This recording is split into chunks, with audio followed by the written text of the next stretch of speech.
Hello friends, welcome back to my channel দাদা study centre. তো বন্ধুরা, আজকের এই ভিডিওটিতে আমার আলোচনার বিষয় হলো দশম শ্রেণীর যে গণিত বিষয়টা আছে, সেই দশম শ্রেণীর গণিত বিষয়ে তোমরা প্রত্যেকে তোমাদের বইয়ে 267 নাম্বার পেজটি খুলে নাও। সেই 267 নাম্বার পেজে আমি অধ্যায় 19-এর 16 দাগের অঙ্কটা করাবো। এটা সাধারণত তোমাদের পার্ট 7 ক্লাস। আর তোমাদেরকে বলা, তোমরা যদি এর আগের ক্লাসগুলি না দেখে থাকো তাহলে ভিডিও ডেসক্রিপশানে চলে যাও, ওখান থেকে সরাসরি তোমরা আগের ক্লাসগুলি দেখে নিতে পারবে। তো চলো, তাহলে আমি 16 দাগের অঙ্কটা পড়ছি, তোমরা প্রত্যেকে মন দিয়ে দেখো।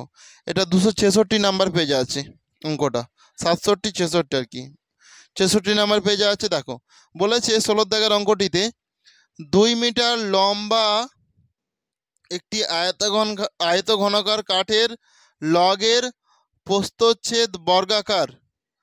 তাহলে দেখতে পেয়েছো 2 মিটার লম্বা মানে কি, হাইটটা 2 মিটার। আমি দেখো এই ছবিটা এঁকেছি, তাহলে এখান থেকে এই যে এইটা হচ্ছে তোমার কত মিটার, 2 মিটার। সেই জন্য আমি 2 মিটার লিখে দিয়েছি, বুঝেছো।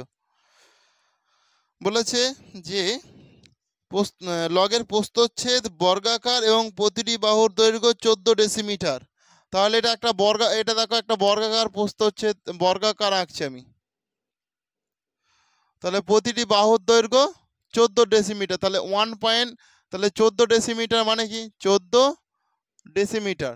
তার মানে এইটা যদি 14 ডেসিমিটার হয়, এটাও 14 ডেসিমিটার, এটাও 14 ডেসিমিটার, এটাও 14 ডেসিমিটার। এবার ডেসিমিটার 14 ডেসিমিটার না, সেমি করে দিচ্ছি, ডেসিমিটার।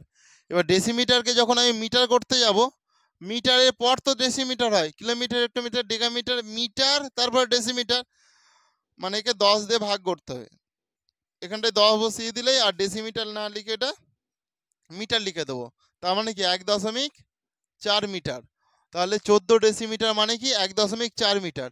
মানে এটাও তোমার 1.4 মিটার যদি হয়, এটাও তো হবে। তার মানে মাঝখানে যদি টানি, এটাও তো 1.4 মিটারই হবে আমার, এটাও তো 1.4। মানে পুরোটাই 4 চৌকো তো, বর্গাকার মানে, বুঝেছো। এরপর বলেছে সবচেয়ে কম কাঠ নষ্ট করে ওই লগটিকে যদি একটি লম্ববৃত্তাকার গুঁড়িতে পরিণত করা যায়, তবে তাতে কত ঘনমিটার কাঠ থাকবে এবং কত ঘনমিটার কাঠ নষ্ট হবে হিসাব করি। তাহলে দেখো, কাঠের লগ মানে লম্বা মতন একটা লগ, তাহলে এই দিকটা যা, এই দিকটাও তাই হবে। এবার এখান থেকে গোল করে, কাঠের লগ মানে গোল করে কাঠটা কেটে নেবে, বাদ বাকিটা বাদ দিয়ে দেবে। এই যে গোল শেপটা নাই, গোল শেপটা কেটে নেবে, তাহলে এগুলো দেখো, এগুলো হিসাব মতন বাদ পড়ে যাবে কোনাগুলারে, তাই তো, গোল শেপে কাটলে ওটাই লগ বলে। তাহলে বলছে কতটা কাঠ নষ্ট হয়ে যাবে আর লগেতে কতটা কাঠ লাগবে, সেটা আমরা হিসাব করব। তাহলে আমাদের প্রথম কাজ দেখো, প্রশ্নতে যেটা দেওয়া আছে, আয়তঘনকার কাঠের লগের বর্গাকার প্রস্থচ্ছেদের বাহুর দৈর্ঘ্য 14 ডেসিমিটার। এই যে বর্গাকার প্রস্থচ্ছেদ, এর বাহুর দৈর্ঘ্য 14 ডেসিমিটার, এটা বইয়েতে দেওয়া আছে। এবার 14 ডেসিমিটারটাকে আমরা মিটারে কনভার্ট করব, কারণ যেহেতু আমার হাইটটা মিটারে দেওয়া আছে, তাহলে সবগুলো এককে তো একই এককে আনতে হবে। সেই জন্য এটা আমি 1.4 মিটার করে নিলাম, বুঝেছো। দেখো, অতএব আয়তঘনকার কাঠের লগের আয়তন, তাহলে এর আয়তনটা আমরা বের করাবো, ভূমির ক্ষেত্রফল ইন্টু উচ্চতা।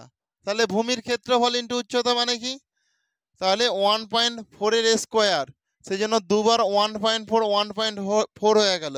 আর উচ্চতা কত, এখানে 2 মিটার বলে দিয়েছে, সেই জন্য 2। তাহলে 1.4 আর 1.4কে গুণ করে, ওকে যদি 2 দিয়ে গুণ করো, সেটা কত হবে তোমরা প্রত্যেকে, তোমাদের কাছে খাতা পেন আছে, তোমরা হিসাব করো, প্রত্যেকে নিজেরা গুণ করো কত হবে।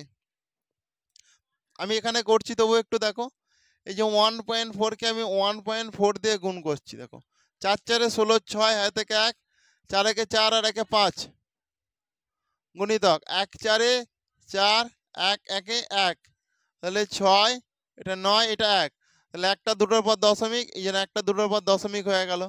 তার মানে এটা আমার কত হলো, 1.96।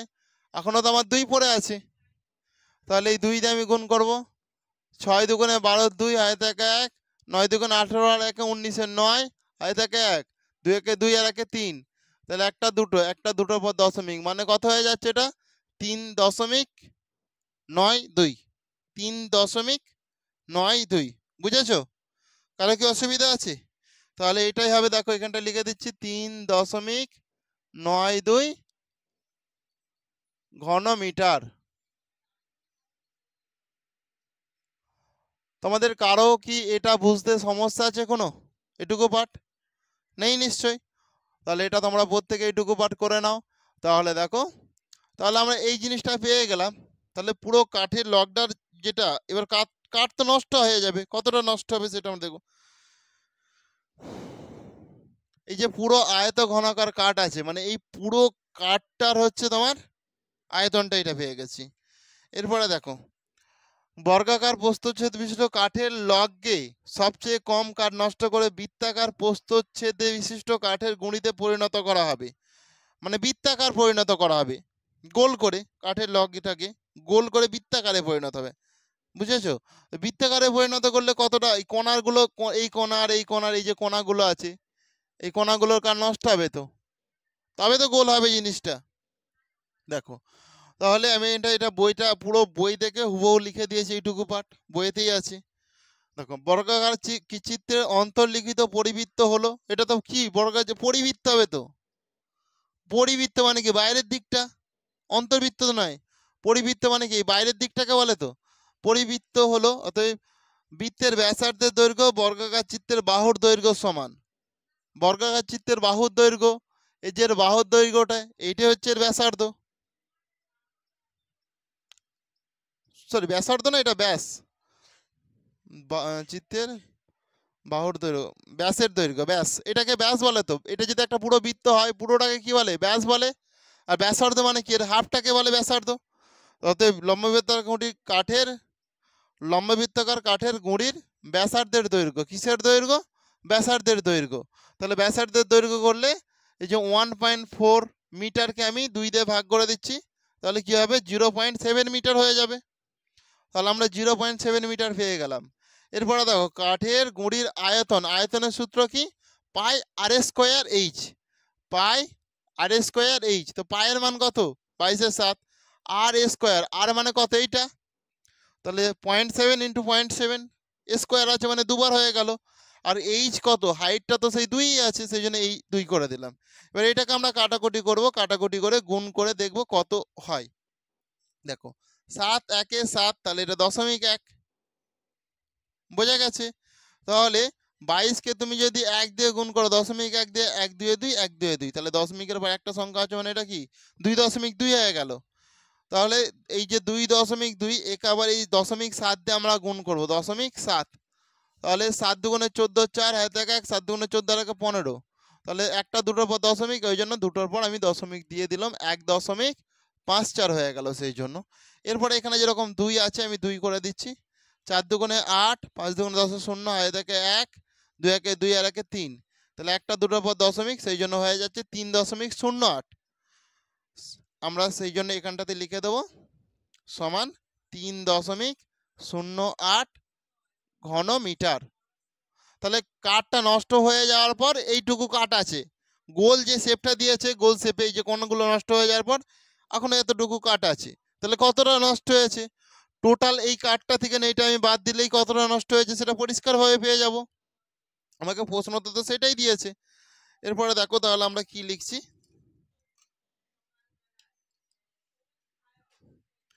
অতএব লম্ববৃত্তাকার কাঠের অতএব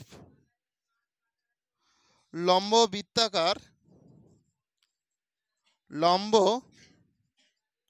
বৃত্তাকার গুঁড়িতে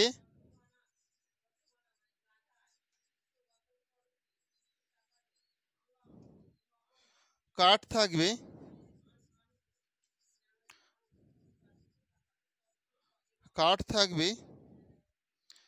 3.08 ঘন মিটার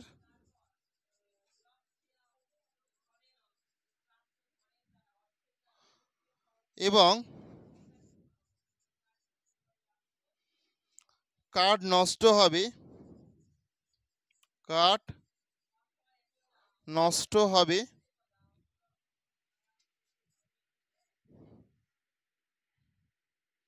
3.92 মাইনাস 3.08 0.08 ওখানটায় আর ধরছে না, সেই জায়গাটা লিখছি ঘন মিটার সমান, তোমরা যদি ওটা বাদ দাও পেয়ে যাবে 0.84, ওটা বিয়োগ করে দেখে নিতে পারো, ঘন মিটার।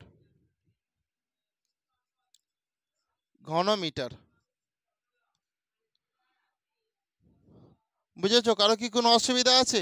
নেই তো? তাহলে 16 দাগের অঙ্কটা আমার কমপ্লিট হয়ে গেল, তোমরা প্রত্যেকে এটা করে নাও। তো এরপর তোমরা 17 দাগের এর একের অঙ্কটা ভালো করে দেখো, আমি বোর্ডে লিখে রেখেছি। বলেছে আর একক দৈর্ঘ্যের ব্যাসার্ধ বিশিষ্ট একটি নিরেট গোলককে গলিয়ে আর একক উচ্চতার একটি নিরেট লম্ববৃত্তাকার শঙ্কু তৈরি করা হলো, তাহলে শঙ্কুটির ভূমির ব্যাসার্ধের দৈর্ঘ্য কত? ধরি শঙ্কুটির ভূমির ব্যাসার্ধ হবে, ব্যাসার্ধ বলতে আমরা আর দিয়ে প্রকাশ করি ব্যাসার্ধটাকে, আর সমান এক্স একক, কেন তো দেয়া নেই, এটা আমি এক্স ধরে নিয়েছি। অতএব শঙ্কুর উচ্চতা এইচ, সমান কত? আর। অতএব শঙ্কুর আয়তনের সূত্র কি? 1/3 পাই আর স্কোয়ার এইচ। দেখো তাহলে 1/3 পায়ের জায়গায় পার, আর দেখো আর বলতে আমি কিকে ধরেছি? এক্স কে ধরেছি, তাহলে এক্স স্কোয়ার, আর এইচ বলতে দেখো আর ধরেছি, সেই জন্য আর হয়ে গেল। বুঝেছো? দেখো অতএব গোলকের আয়তন কি হবে? 4/3 পাই আর কিউব ঘন একক, এটা হচ্ছে গোলকের আয়তন। তো তার মানে দেখো, মানে এই দুটো দেখো আয়তন, তাহলে এই দুটো তো সমান, গোলকের আয়তন আর শঙ্কুর আয়তন দেখো এখানে বলে দিয়েছে ভালো করে।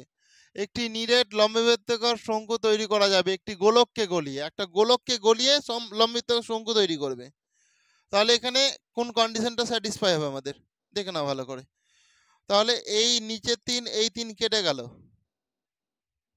আচ্ছা এখানে আমি আরেকটা লাইন করে নিচ্ছি তোমাদের, তাহলে আরেকটা লাইন যদি করে নিই, দেখো 1/3 পাই এক্স স্কোয়ার আর সমান 4/3 পাই আর কিউব, তাহলে এই 3 আমার কেটে গেল, এই পাই কেটে যাচ্ছে, এখানে একটা আর এখানে কটা আর, তার মানে এখানে এখনো দুটো আর পড়ে আছে। তাহলে দেখো এক্স স্কোয়ার সমান কি পড়ে রইলো? 4 আর স্কোয়ার। আর আমি যদি এই স্কোয়ারটাকে তুলতে যাই তাহলে কি হয়ে যাবে? এই 4টা কি হয়ে যাবে? 2 হয়ে যাবে। তো তাহলে আমি এই স্কোয়ারটাকে তুলে দিয়ে এখানটায় রুট করে দিচ্ছি, রুট করে দিলে কি হয়ে যাবে? এটা 4 আর এর জায়গায় 2 আর হয়ে যাবে। আর এই স্কোয়ারটা কেন উঠে গেল? রুটটা দেওয়ার জন্য উঠে গেল। আর 4টা, আচ্ছা আমি এখানটায় রেখে দিচ্ছি একটা লাইন, এক্স স্কোয়ার সমান 4 আর স্কোয়ার, আমি এই জায়গাটাতে করছি কারণ নিচে বেশি জায়গা নেই আর। বুঝতে পেরেছো? দেখো তাহলে আমি এই এক্স, এগুলো বা দিতে হয়, বাগুলো দিয়ে দাও। আমি এক্স স্কোয়ারের জায়গায় শুধু এক্স লিখলাম, এক্স লেখার জন্য এই স্কোয়ারটা উঠানোর জন্য এইদিকে রুট হয়ে গেল। তাহলে দেখো এই 4টা কি 2 গুণিতক 2 হয়ে গেল। আর দেখো স্কোয়ারে, তাহলে এটা কি হয়ে যাবে বলো? এটা আর ইন্টু আর হয়ে যাবে, দুটো আছে তো আর ইন্টু আর হয়ে গেল, বা করলাম। অতএব এক্স সমান, রুটের মধ্যে দুটো থাকলে সেটা বাইরে আসলে তো একটা হয়ে যায়, তাহলে 2 হয়ে গেল, আর এখানে দুটো আরে একটা আর হয়ে গেল, সেই জন্য এটা কি হয়ে যাবে? 2 আর হয়ে যাবে। বুঝতে পেরেছো? করে নাও প্রত্যেকে। তাহলে আমার কোন কন্ডিশনটা স্যাটিসফাই হচ্ছে বলো?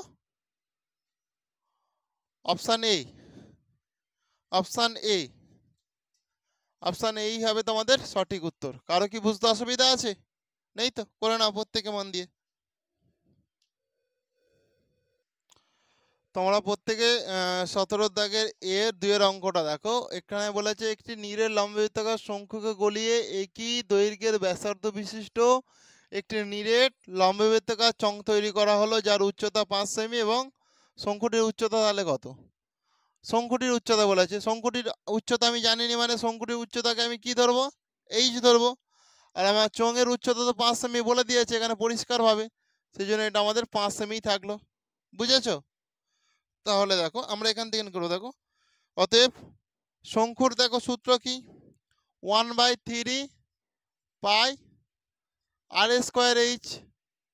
আর এটার দেখো আয়তনটা দেখো ভালো করে, পাই আর স্কোয়ার এইচ। এইচ বলতে কত বলে দিয়েছে, এখানে 5 বলে দিয়েছে, সেই জন্য গুণিতক দিয়ে 5 করে দিলাম। এইচের মান তো 5 বলে দিয়েছে। তাহলে এখান থেকে তুমি দেখো ভালো করে, এটা আরেকবার লিখছি, 1/3 পাই আর স্কোয়ার এইচ সমান পাই আর স্কোয়ার, এইচের মানটা তো 5। তাহলে এখান থেকে এই পাই কেটে গেছে, এই আর স্কোয়ার কেটে গেছে, তাহলে h/3 সমান 5 পড়ে রয়েছে। 1 দিয়ে এইচকে গুণ হলে এইচই হয়তো, অতএব এইচ সমান 5 3 কত হয় 15, এটার সাথে এটা কি কোনাকুনি গুণ হয়ে যাবে, সেই জন্য 15 হয়ে গেল সঠিক উত্তর। এটা কোথায় আছে, অপশান বি এতে, সেই জন্য অপশান বি হবে তোমাদের সঠিক উত্তর। কারো কি বুঝতে অসুবিধা আছে? নেই তো? করে নাও, প্রত্যেকে করে নাও। তো এরপর দেখো তোমরা 3-এর দাগের অঙ্কটা দেখো ভালো করে, একটি লম্ববৃত্তাকার চোঙের ব্যাসার্ধের দৈর্ঘ্য আর একক এবং উচ্চতা 2r একক, চোঙটির মধ্যে সর্ববৃহৎ যে গোলকটি রাখা যাবে তার ব্যাসের দৈর্ঘ্য কত? এখানে অপশান দিয়েছে, অপশান এ তে আছে আর একক, অপশান বি এতে আছে 2r একক, অপশান সি এতে আছে r/2 একক, আর অপশান ডি এতে আছে 4r একক। তো ভালো করে মন দিয়ে দেখো, চোঙ মানে দেখো এটাকে আমরা কি বলবো, চোঙ বলবো। বুঝেছো? এখানে বলেছে ব্যাসার্ধের দৈর্ঘ্য আর একক, তাহলে ব্যাসার্ধ মানে এটা হাফটা, এটা কত একক, এটা হচ্ছে আর একক। আর বলেছে উচ্চতা মানে এইটা হাইটটা কত, 2r একক। বুঝেছো? বলেছে চোঙটির মধ্যে সর্ববৃহৎ কতটা গোলক তৈরি করা যাবে, তাহলে গোল করছে এটাকে আমি,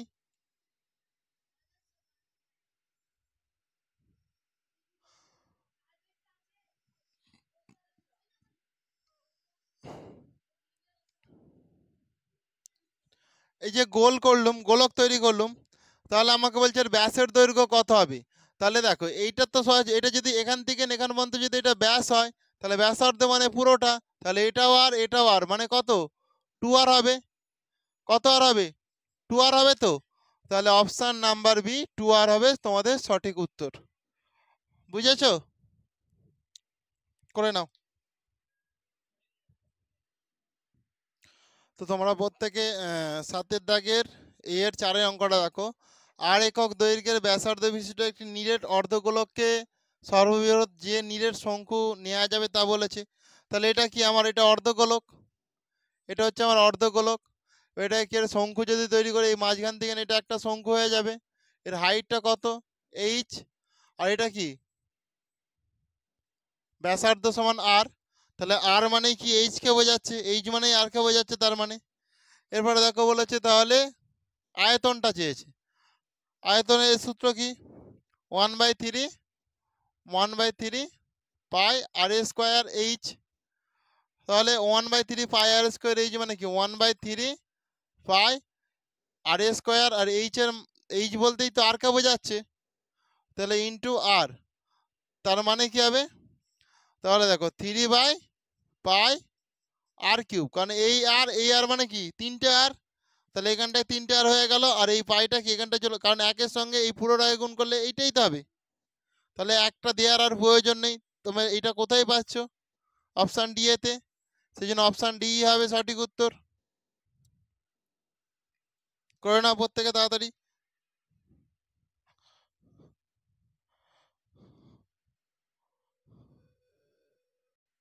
তো আজকে তোমাদের এটাই লাস্ট প্রশ্ন, ভালো করে দেখে নাও। বলেছে একটু এক্স একক, আচ্ছা এটা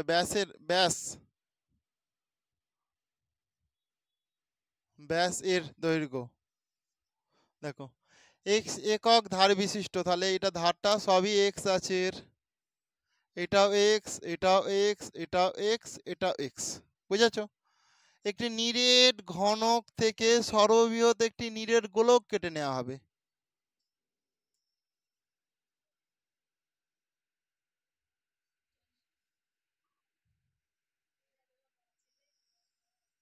একটি নিরেট গোলক কেটে নেওয়া হলো। তো এই গোলকের ব্যাস কত হবে? তাহলে এটা এক্স মানে ব্যাস মানে তো এইটাই রে। তাহলে এই এক্সটাই হবে, এক্স হবে সঠিক উত্তর। সেই জন্য দেখো এখান থেকে এখানে যদি এক্স হয় তাহলে এখান থেকে এটাও তো এক্স হবে, সেই জন্য অপশান এ এক্স হবে তোমাদের সঠিক উত্তর।